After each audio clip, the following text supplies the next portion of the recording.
खबर मैनपुरी से है, जहां दबंगों ने भाजपा जिला मंत्री के बेटे की गोली मारकर हत्या कर दी। बताया जा रहा है कि बेवर थाना क्षेत्र के मड़ुई गांव में भागवत कथा के भंडारे का आयोजन था। उसी में पूर्व प्रधान और भाजपा जिला मंत्री सुखराम सिंह राजपूत का बेटा दावत के लिए गया था। तभी बदमाशों ने ताबड़तोड़ फायरिंग शुरू कर दी और गोली लगी मासूम को। परिजनों की शिकायत पर 5 आरोपी पर केस दर्ज कर पुलिस मामले की तफ्तीश में जुट गई है। फिलहाल एक आरोपी को गिरफ्तार कर लिया गया है, जबकि बाकी की तलाश जारी है। वो साहब यहाँ दावत थी और वो अपने गाड़ी पे अपने भला लेके आए। यहाँ गाली गलौज करो, इन्होंने रोका प्रधान जी ने कि खाना खाओ, आप चुप घर जाओ। गाली दी क्या मतलब, वो जिनने जानी नहीं पाई, जे आए सीधे घर में घुसिए। बहन यहाँ तो गोली मारी, बच्चा यहाँ ठाड़ा था। इनने घर वाले 10-15 मिनट बाद जाने पाई कि बच्चा कहाँ, तब देखो छत पर का बच्चा डरो। शाम का मामला है। एक उपेंद्र लोधी हैं जिनके घर में दावत थी, जिसमें पूर्व प्रधान सुखराम और वर्तमान प्रधानपति अनुपम गुप्ता उस दावत में दोनों लोग गए थे, जिसमें किसी बात को लेकर के आपस में इनकी कहासुनी हुई और मारपीट होने लगी। उसी में अनुपम गुप्ता और उसके साथियों ने फायरिंग की, जिसमें सुखराम जो पूर्व प्रधान हैं उनके 11 वर्षीय बेटे को गोली लगी, जिसे अस्पताल लाया गया, जहां डॉक्टरों ने उसको मृत घोषित कर दिया। सुखराम जो पूर्व प्रधान हैं, उनकी तहरीर पर अनुपम गुप्ता और उनके 4 अन्य साथियों के विरुद्ध 302 का अभियोग पंजीकृत किया गया। खबर वाराणसी से है। भोजपुरी अभिनेत्री आकांक्षा दुबे का सीसीटीवी फुटेज सामने आया है। देर रात अपने दोस्त के साथ कार से होटल लौटी थी आकांक्षा। होटल के लॉबी में अपने दोस्त के साथ बातचीत करती दिखाई दी थी। 26 मार्च की सुबह कमरे में फंदे से लटकते मिली थी आकांक्षा दुबे। आकांक्षा दुबे के परिजनों ने समर सिंह पर यह आरोप लगाया है। सीसीटीवी में आकांक्षा दुबे होटल सोमेंद्र में शख्स के साथ जाती नजर आ रही है।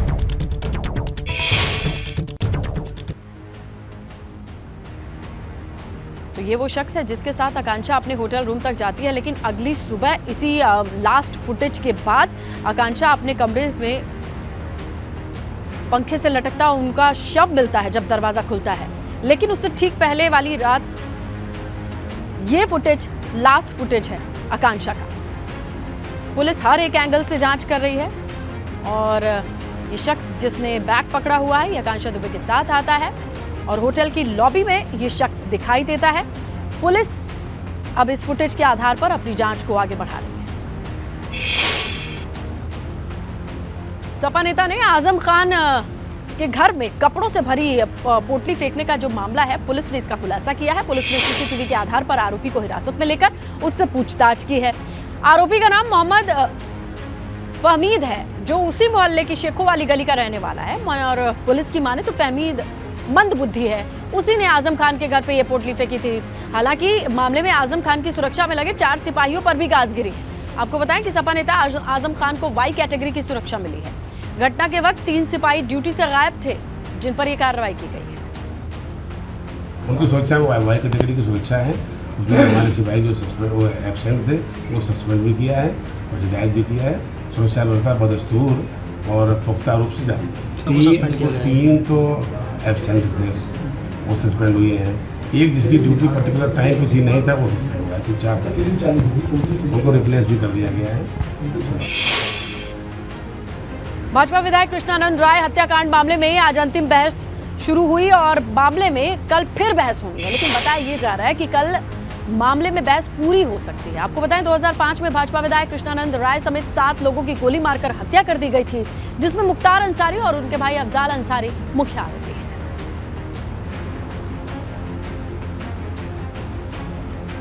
सांसद गाजीपुर जनाब अफजाल अंसारी साहब की तरफ से बहस आधी हुई है। अभी शेष बहस के लिए 1 अप्रैल की तिथि माननीय अपर जिला जज MP MLA कोर्ट द्वारा नियत की गई है। अफजाल अंसारी साहब स्वयं उपस्थित थे और जरिए वीडियो कॉन्फ्रेंसिंग मुख्तार अंसारी भी उपस्थित थे।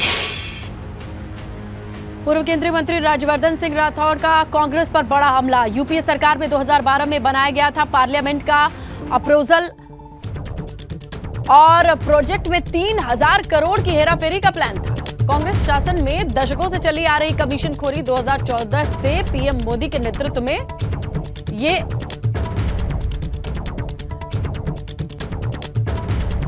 चलिए, पूर्व केंद्रीय मंत्री राज्यवर्धन सिंह राठौड़ का कांग्रेस पर बड़ा हमला। आपको बताएं कि यूपीए सरकार में 2012 में बना था पार्लियामेंट का प्रपोजल और प्रोजेक्ट में 3000 करोड़ की हेराफेरी का प्लान था।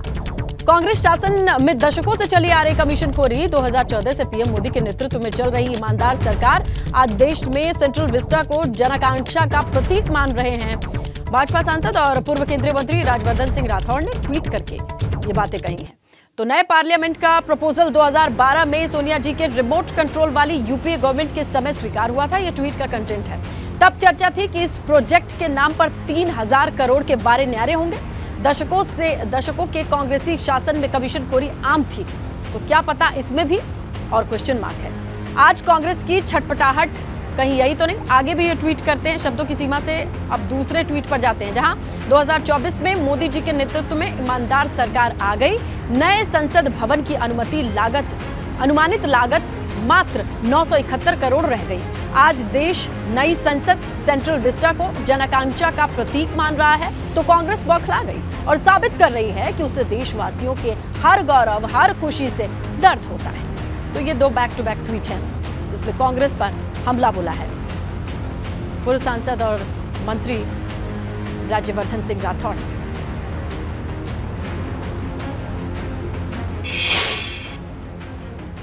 और बाराबंकी में बीते 1 साल से आदमखोर तेंदुए का आतंक जारी है। ताजा मामला जहांगीराबाद से आया है। दरहरा गांव है जहां तेंदुए ने 2 लोगों पर जानलेवा हमला बोला। तेंदुए के हमले से गंभीर रूप से घायल लोगों को इलाज के लिए ट्रॉमा सेंटर भर्ती कराया गया है। वहीं तेंदुए के लगातार हमले से इलाके में दहशत का माहौल है। ग्रामीणों में गुस्सा देखने को मिल रहा है। वन विभाग के अधिकारियों की माने तो तेंदुआ रास्ता भटक करके बहराइच गोंडा की सीमा से जुड़े बाराबंकी में प्रवेश कर रहे हैं। उन्होंने बताया कि तेंदुए की तलाश में वन विभाग की टीम लगातार जुटी हुई है। शाम के समय से सुबह हम लोग फिर उसको गए वहाँ तक, उसको वहाँ पर था नहीं। वो अपने जगह छोड़ के कहीं दूसरे लोकेशन पे चला गया है। उसके पीछे हमारी टीम लगी हुई है और जैसे ही अगर कहीं होगा तो उसको पकड़ करके प्राकृतिक वास में छोड़ा जाएगा। नहीं, ये नहीं कहा जा सकता कि एक ही तेंदुआ है, क्योंकि हर क्षेत्र करीब 50-50 किलोमीटर दूर हम लोग के यहाँ रेंजे हैं, तो वहाँ कभी कभी प्रायः वहाँ भी पाया जाता है। बॉर्डर जहाँ पर नदी का एरिया है, नहर का एरिया है, या जहाँ पर थोड़ा सा जंगल है, वहाँ पर भी उन लोग का प्राकृतिक वास एक तरीका बना होता है, तो वो अपने उसी प्राकृतिक वास में रहते हैं। उधर लखीमपुर खीरी में महिला पर बाघ ने हमला बोला। बाघ के हमले में महिला चंद्रावती की मौत हुई है और महिला की मौत से परिजनों में हड़कंप मचा है। ग्रामीणों ने बाघ को गन्ने के खेत में दौड़ाया। गांव के बाहर खेत में काम कर रही थी महिला चंद्रावती। बाघ की खोजबीन में वन विभाग की टीम जुटी हुई है। संपूर्ण नगर थाना क्षेत्र के कृष्णा नगर कॉलोनी का ये मामला है। बाघ के हमले में एक महिला की मौत। उसके बाद ग्रामीणों ने बाघ को दौड़ाने की कोशिश की। मौके पर पुलिस, लोगों की भीड़ इकट्ठी रही और यहाँ ग्रामीण इकट्ठा होकर के गन्ने के खेत में बाघ को दौड़ाते रहे। यहाँ वन विभाग को सूचित किया गया है। वन विभाग अब इस बाघ को पकड़ने में लगा हुआ है, लेकिन महिला जिसका नाम चंद्रावती था, बाघ के हमले में महिला की मौत। और कानपुर के बिधुनी थाना क्षेत्र में मोबाइल टावर गिरने से बड़ा हादसा हो गया। हादसे में एक शख्स की मौत हो गई है और 2 लोग घायल हैं। भारी बारिश और तेज हवा के चलते ये मोबाइल का टावर गिरा। मौके पर पहुंची पुलिस ने घायलों को अस्पताल भर्ती कराया। समाधि पुलिया के पास की ये घटना है। ये देखिए, आंधी और बारिश में ये टावर गिर गया। मोबाइल टावर है जिसके गिरने से कई लोग घायल हुए हैं। मौके पर पहुंची पुलिस ने घायलों को अस्पताल भर्ती कराया। समाधि पुलिया के पास का ये वीडियो है जो आप देख रहे हैं। 2 लोगों की दर्दनाक मौत भी हुई है, कई घायल हुए हैं। पुलिस ने पहुंच करके इन्हें अस्पताल भर्ती कराया। गाजियाबाद में बुजुर्ग दंपति पर चाकू से हमला कर लूट की वारदात की गई है। गंभीर रूप से घायल दंपति को पड़ोसियों ने अस्पताल भर्ती कराया है। मामले में पुलिस ने 24 घंटे के भीतर ही खुलासा करते हुए आरोपी पति पत्नी को गिरफ्तार किया है। दरअसल आरोपी शख्स दंपति के यहाँ पहले काम करते थे। कुछ पैसे दंपति के पास रह गए थे। आरोपी शख्स जो थे वो साजिश के तहत अपनी पत्नी को नौकरी पर रखवाने के चलते दंपति के घर दाखिल हुआ, फिर हमला किया, लूट की वारदात को अंजाम दिया और फरार हुए। पुलिस ने आरोपी पति पत्नी के पास से 87,000 कैश ज्वेलरी बरामद की है। इंदिरापुरम के अभय खंड का ये पूरा मामला है।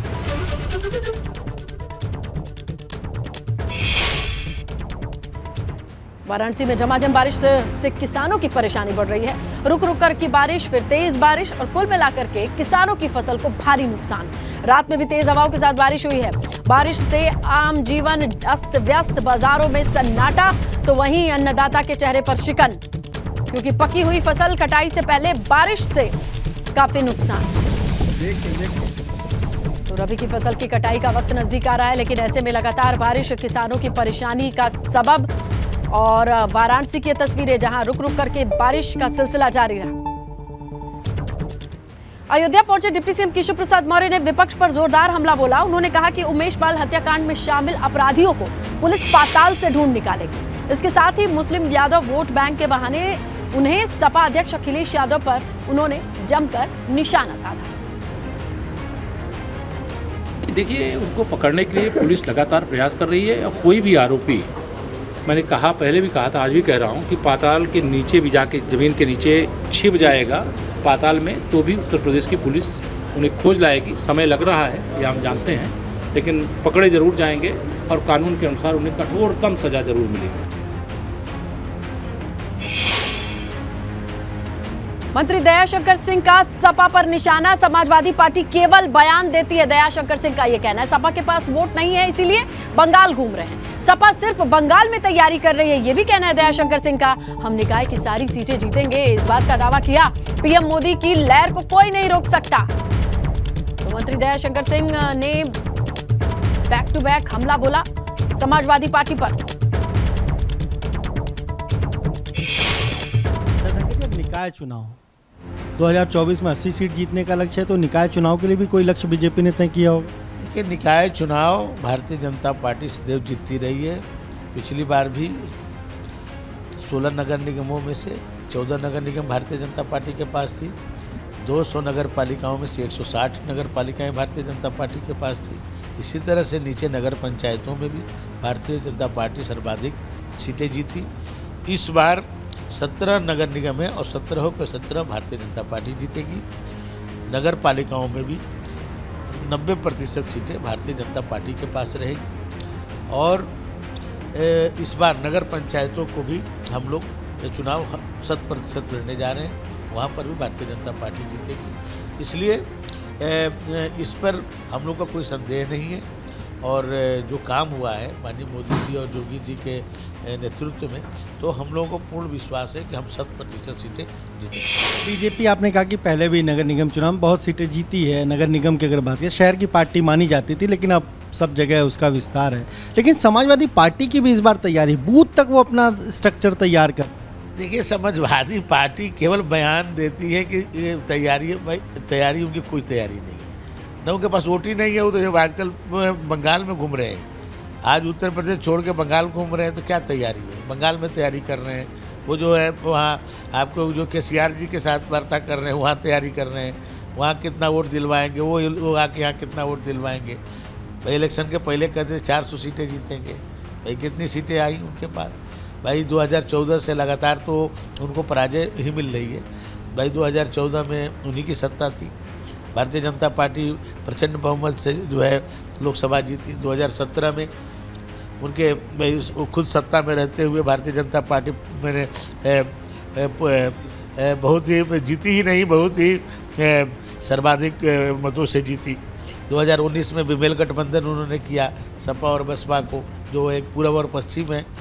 सैद्धांतिक रूप से दोनों अलग अलग थे। कोई नहीं कह सकता कि बसपा और सपा एक होगी, और दोनों मिल के लड़े, तब वो जो है मोदी जी की लहर को नहीं रोक पाए। लखनऊ कानपुर नेशनल हाईवे 24 पर आज रात से टोल टैक्स महंगा हो जाएगा। नवाबगंज टोल प्लाजा पर 5 से 45 रुपए तक के टोल की बढ़ोतरी की गई है। आज रात 12 बजे से बढ़ी हुई दरें लागू हो जाएंगी। कार में 10 रुपए, बड़े वाहनों पर 25 से 45 रुपए की बढ़ोतरी की गई है। बड़ी कीमतें लागू होने के बाद टोल प्लाजा को रोजाना आमदनी की अगर बात करें तो लाखों रुपए का फायदा होगा। इस समय हम जो है कानपुर लखनऊ राष्ट्रीय राजमार्ग पर मौजूद हैं, जहां से प्रतिदिन हजारों की तादाद में वाहन निकलते हैं और टोल टैक्स देने के बाद अपने गंतव्य की ओर जाते हैं। लेकिन 31 तारीख के बाद मध्य रात्रि 12 बजे के बाद से इसी टोल टैक्स में वृद्धि होगी। NHAI ने 5 रुपये से लेकर 45 रुपये तक की वृद्धि की है। अब वाहन स्वामियों को 5 रुपये से लेकर 45 रुपये तक की बढ़ा हुआ टोल टैक्स देना पड़ेगा। हम बात करें छोटे वाहनों की, तो पहले छोटे वाहनों को आने जाने का 140 रुपये पड़ता था, वो बढ़ाकर अब 150 रुपये कर दिया गया है। वहीं बस जो एक तरफ का किराया था 295 रुपये, उसको बढ़ाकर 310 रुपये कर दिया गया है। और जो दोनों तरफ का जो किराया था वो 445 से बढ़ाकर 470 रुपये कर दिया है। इस तरीके से टोल टैक्स में लगातार वृद्धि की गई है, जो 31 मार्च के बाद से मद्रास से लागू होगा। उन्नाव से आशीष गौड़, ABP गंगा के लिए। ये प्रतिवर्ष की भांति इस बार भी 1 अप्रैल 2023 से टोल रेट में बढ़ोतरी की गई है, जो कि 31 तारीख की मध्य रात्रि से लागू हो जाएंगी। यानी 1 अप्रैल 2023 से नए रेट्स टोल रेट्स लागू हो जाएंगी।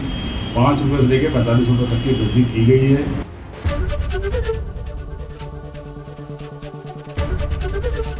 ABP गंगा, खबर आपकी, जुबान आपकी।